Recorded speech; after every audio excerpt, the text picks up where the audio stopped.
हर तरह की फ्रिगेट के ऊपर ये वाली माउंटेड गन लगी होती है। ये वाली माउंटेड गन भी चाइनीज गन है जो कि पाकिस्तानी इस पर्टिकुलर जुल्फिकार के ऊपर लगी हुई है। इन प्रॉब्लम्स के साथ साथ ये वाली जो माउंटेड गन है, there is the poor performance of the radar and faults in single barrel 76 mm gun of the PNS Zulfiqar. नमस्कार दोस्तों, स्वागत है आप सभी का सुपर IAS पर। पाकिस्तान के खास दोस्त चाइना के द्वारा एक बार फिर से पाकिस्तान को बड़ा झटका दिया गया है। पाकिस्तान सेना को जो बेची हुई मेड इन चाइना मिसाइल्स हैं वो असल में काम नहीं कर रही हैं। आप लोग यहाँ पे देख सकते हैं, ये वाली खबर आपके सामने है। Pakistan navy's made in China warships, जो ऐसे युद्धपोत थे जो कि चाइना में बनाए गए थे, जो कि पाकिस्तान की नौसेना इस्तेमाल कर रही थी, वो असल में यहाँ पे मिसाइल्स फायर करने की क्षमता नहीं रख रही हैं।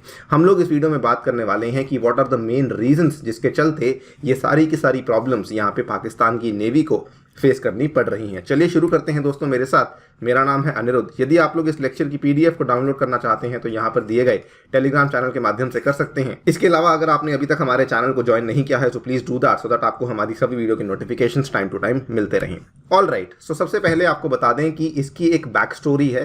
पाकिस्तान और चाइना के बीच में एक बहुत ही मेगा डील को साइन किया गया था जो कि लगभग $750 मिलियन की थी, और ये बात है सन 2005 की, जिसमें की बात हुई थी कि चाइना पाकिस्तान के लिए F-22P, जिसको कि आज की डेट में PNS जुल्फिकार के नाम से भी जाना जाता है, ये वाला आपका पाकिस्तान नेवल शिप बनाया जाएगा। ये सारे के सारे कन्वेंशनली पावर्ड फ्रिगेट्स हैं जो कि चाइना पाकिस्तान मिलकर के बनाने वाले हैं, और इनकी सभी की डिलीवरी सितंबर 2009 से लेकर के अप्रैल 2013 के बीच में करी गई थी। इसमें जो 4 कुल मिला के आपके फ्रिगेट्स थे जो कि पाकिस्तान के लिए बनाए गए थे, जिनमें से 3 को चाइना के अंदर बनाया गया था और 1 को पाकिस्तान के ही अंदर बनाया गया था। आप लोग यहाँ पे देख सकते हैं PNS जुल्फिकार की हम लोग बात कर रहे हैं। इसके जो बिल्डर्स हैं, 3 of the 4 frigates were acquired from the China ship building trading company and 1 was build at the Karachi shipyard and engineering works under the technology transfer agreement with the Chinese company. कुल मिला के इसमें 4 plan किए गए थे, 4 को ही complete किया गया है और 4 ही आज की डेट में आपको एक्टिव भी देखने को मिल जाते हैं। बट द प्रॉब्लम इज, और ये पाकिस्तान के लिए बहुत बड़ी दिक्कत बन चुकी है, कि चारों के चारों जो चाइनीज फ्रिगेट्स हैं F-22P commissioned in July 2009, they are giving nightmares to Pakistani Navy officers and men tasked to keep them afloat because ये यहाँ पर अच्छे से काम कर ही नहीं पा रहे हैं। यहाँ पर ये फ्रिगेट्स को बेसिकली लाया इसलिए गया था, कमीशन इसलिए किया गया था कि जो पाकिस्तान का एयर डिफेंस सिस्टम है वो अच्छे से काम कर सके for the vessels operating at sea. Pakistan का जो एक्सक्लूसिव इकोनॉमिक जोन है उसकी अच्छे से सुरक्षा हो सके, पाकिस्तान की पेट्रोलिंग अच्छे से हो सके, वहाँ पर जो भी प्रॉब्लम्स हैं उनके आसपास के इलाकों में समुद्र में, उसको वो लोग टैकल कर सकें। लेकिन यही फ्रिगेट्स आज की डेट में पाकिस्तान के लिए एक काफ़ी बड़ी प्रॉब्लम बन चुकी हैं।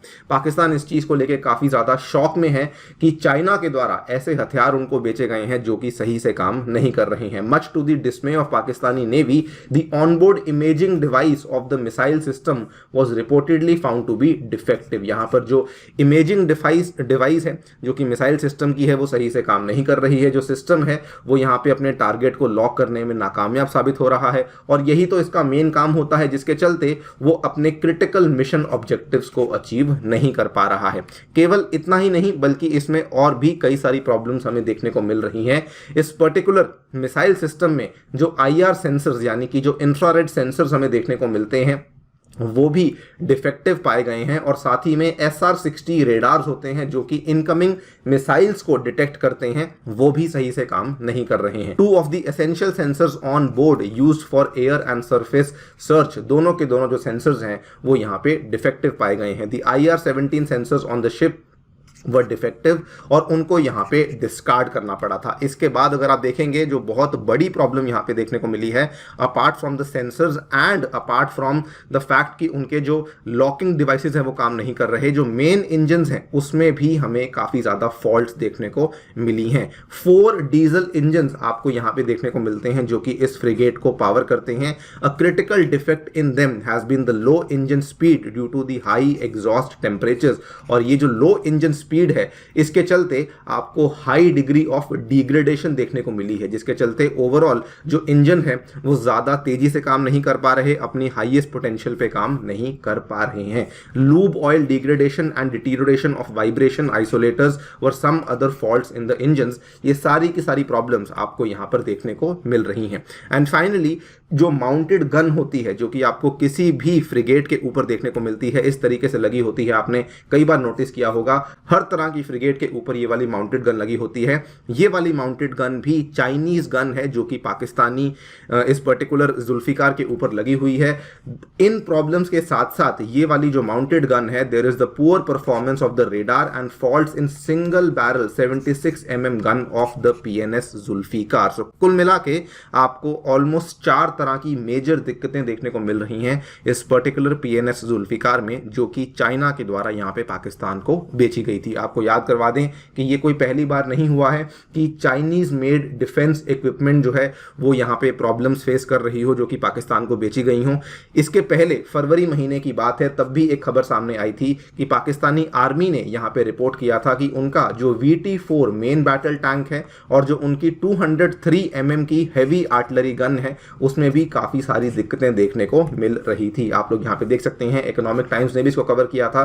24 फरवरी की ये वाली खबर है, Pakistan finds main battle tanks and artillery guns from China as faulty. और इसके अलावा अगर आप देखेंगे कि केवल पाकिस्तान को ही नहीं बल्कि चाइना इस चीज़ को लेके काफ़ी ज़्यादा इनफेमस है कि वो कई सारे अपने दोस्तों को, कई सारे और कंट्रीज को खराब हथियार बेचती आई है।